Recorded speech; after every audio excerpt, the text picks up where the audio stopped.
เมื่อสูงพี่น้องผู้เป็นแห้งสื่อข่าวขอดังเสียงนะครับเนาะเมื่อได้ก่อเมียนยาในวันที่3เดือนธันวาคม2525นะครับ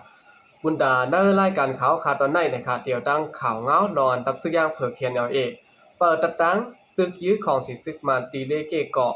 ซึกมันไล่ถอยออกกว่าเซเลซิมไล่หมักมือจินยามตั้งน้ำนะครับเดี๋ยวตั้งข่าวเงาไล่เสียวก็มาผักตอนบั้นพี่น้องของกว่าในเขาตับซึกลูกพื้นและซึกมันนะครับอะไรเป็นปางตึกกันหาวแห้งตีหิมเวียงเหมยเลเกเกาะเมืองยางเผือกหาวแห้งเสียซิมไลหมากกองจึนยามตับคามายะ209ปัตตคอมสินซึกตับมา22นั้นตั้งน้ำแหล่งข่าวตับซึกลูกพื้นเขาหลัดนี่ครับเมื่อในวันที่31เดือนธันวาคม2525นั้นงาซึกก็มาสินซึกมันลูกตีตับทำลาเซ่ขึ้นมานั่นนะครับเลยถูกตะปองจุมไว้ดีตับซึกย่างเผือเขียนอย่างเปิดตัดดึกเลยให้เราทั้งสองฝ่ายเลยเป็นปางตึกกันหาวแห้งนะครับ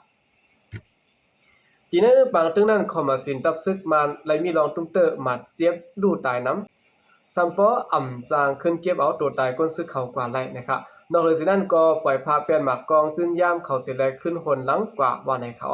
ผู้เขาจุ่มซึ่งลูกเพื่อนก็นึงได้ก็ลาดว่าซึกมันในคณะลูกอตีทำลาเซ่ขึ้นมาเขาภายซึ่งลูกเพื่อนเฮาขาเปิดตัดดึกเสียแล้วก้นเขาหนังกันก็ขึ้นยื้อยากันค่ะเมื่อเขายื้อนั่นเปลี่ยนรองสุกซากไว้เขาป้อยก็งาซึกเขาแตกกันเสียแล้วถอยไปกว่าค่ะตัวตายแล้วโคกของเขาก็อ่ำจางเก็บเอากว่าจ้อมไหลดังหมดว่าไหนค่ะคือเดี๋ยวในวันที่22เดือนสิบธันวาคม25มาในคณะก็มาสินตับซึกมันขอนเอาแห้งซึกตั้งนำเสร็จแล้วโทรขึ้นมาตีเลเกเกาะนั้นสิได้มีลองยื้อกองลงอำทัดไว้อะไรเป็นปากด้วยกันตั้งตับซึ่งลูกเพื่อนซึ่งย่างเผิกเขียนเอาเอกเขากว่านะครับรวมถึงย่างเดี๋ยวในก็ต้องสองฝ่ายในตั้งตึกอยู่ในเงาลายเคียงแข่งกันซึ่งกันไว้นะครับเนาะสองปางตึกก็จะได้เปลี่ยนลายกูข้าวย้ำนะครับเกี่ยวกับเวลาในเสร็จแล้วผู้เขาจุ่มตับซึ่งลูกเพื่อนก็นึงได้ก็ลัดเนี่ยว่าอันใดตุ้มเตอร์เปลี่ยนปางด้วยกันได้เปลี่ยนดังดับซึกลูกพื้นเขาก้นซึกฝ่ายจุ่มลูกพื้นไล่มาเจ็บ2ก็ค่ะอันลูกส้มได้ก็มีค่ะเงาลายการซึกได้ก็ไปเย็นค่ะยิงแค้นหางหายมาแห้งอยู่กูมือกูวันหลัดในหนังไหนพ้อง2ฝ่ายเปลี่ยนปางตึกกันเมื่อในวันที่31เดือนออกตุลาคม2565ปนมาในดีฮงซิมหมอกไผ่แขะแน่เนาะอันมีดีวันผู้กี้นั่นหมากลงอันเข้ามาสินซึกมันปล่อยมันอันตุกตึงยากคนมันพื้นติได้ฮู้ซ้อมหนังไหนเนี่ยค่ะเอาคันได้ก็เป็นข่าวงาปางตึกนะครับเนาะที่ได้จิเมืองยางเผือกนะครับตามภายตับซึกลูกพื้นยางเผือกเขียนเขาได้ก็ยางตึก